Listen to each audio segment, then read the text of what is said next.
আসসালামু আলাইকুম, সবাই কেমন আছেন? আজকে যে ভিডিওটা নিয়ে আমি কথা বলবো সেটা আমার ছাদ বাগানের 2020 সালের দিকে করা ভিডিও। তখনকার আমার অ্যাকোপনিক সিস্টেম অনেক বড় ছিল। এই যে জায়গাটা দেখতে পারতেছেন, এখানে এখন শুধু আঙ্গুর গাছ। অ্যাকোপনিক সিস্টেমটা আমি ছোট করে আমার উপরের ছাদে শিফট করে নিয়েছি বিভিন্ন কারণে। আঙ্গুর গাছের শখের কারণে আমি অ্যাকোপনিক সিস্টেমটাকে ছোট করতে বাধ্য হয়েছিলাম। তখন আমি ছোট ছোট গ্যালনে বিশাল পরিসরে অ্যাকোপনিক সিস্টেমটা করি।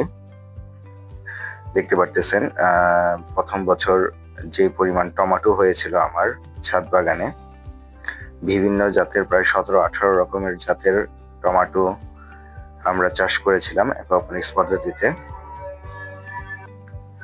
আপনারা যে টমেটোগুলো দেখতে পারতেছেন এগুলো হচ্ছে পিয়ার্স চেরি টমেটো, আর এগুলো বানানা টমেটো।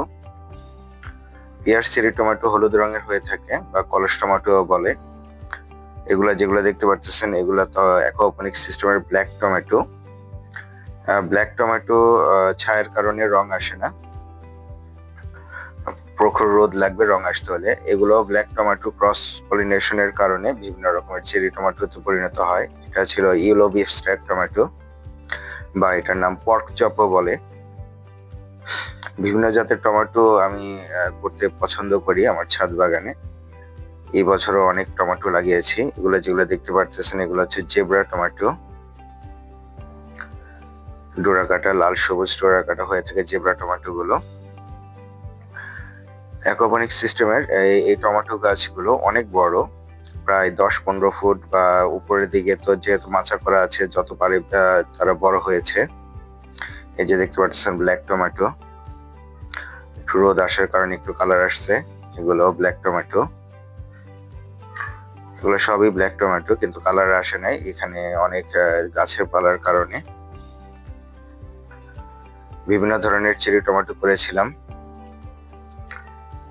এই বছরও ইনশাল্লাহ অনেকগুলো জাতের টমেটো করা হয়েছে। এখানে দেখতে পারতেছেন আমি অ্যাকোপনিক সিস্টেমে মিশরীয় ডুমুর গাছ, ইজিপশিয়ান ফিগ যেটা বলে, সেটাও করেছিলাম এবং খুব ভালো ফলন হয়।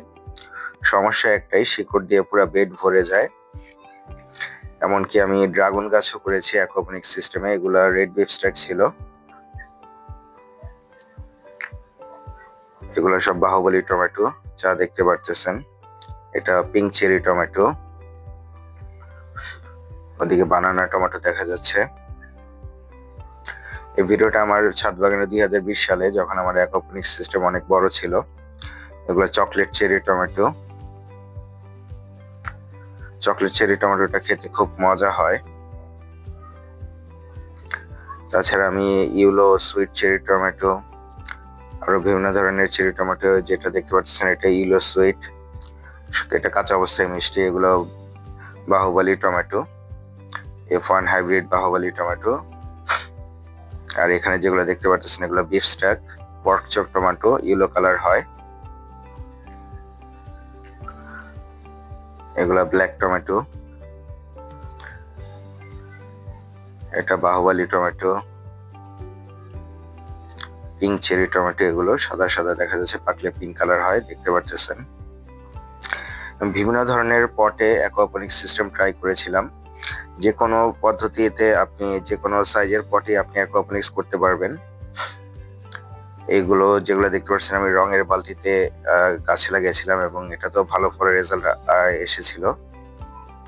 আপনারা এইসব গাছে বড় বেগুন গাছ, তারপরে ডুমুর গাছ, এগুলো করতে পারবেন। সমস্যা একটাই, শিকড় দিয়ে ভরে যায়,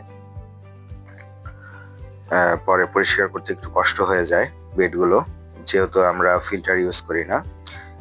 এই ফিশ ট্যাঙ্কটা আমি সিমেন্টের গাঁথনি দিয়ে করেছিলাম, ইটের গাঁথনি দিয়ে, এবং সিমেন্টের ট্যাঙ্কে মাছ খুব ভালো থাকে। দেখতে পারতেছেন ফিশ ট্যাঙ্ক থেকে পানি এসে গ্রো বেড গুলো পড়তেছে। আর এটা এখনকার যে আমার ফিশ ট্যাঙ্কটা আছে সেটা, তখন আমি তেলাপিয়া মাছ চাষ করেছিলাম। তেলাপিয়া মাছে অ্যাকোপনিক সিস্টেমের রেজাল্ট খুব ভালো পাওয়া যায়, গাছের গ্রোথের প্রচুর গ্রোথ হয়। এক এক সময় লতি কচুও ছিল আমার অ্যাকোপনিক সিস্টেমে। লতি কচুর থাকার কারণে পুরো অ্যাকোপনিক সিস্টেম ভরে গেছিল একদম। এই ছিল সম্পূর্ণ অ্যাকোপনিক সিস্টেম। দেখতে পারতেছেন গাছের পুরা মনে হচ্ছে অ্যামাজন জঙ্গলে আছি।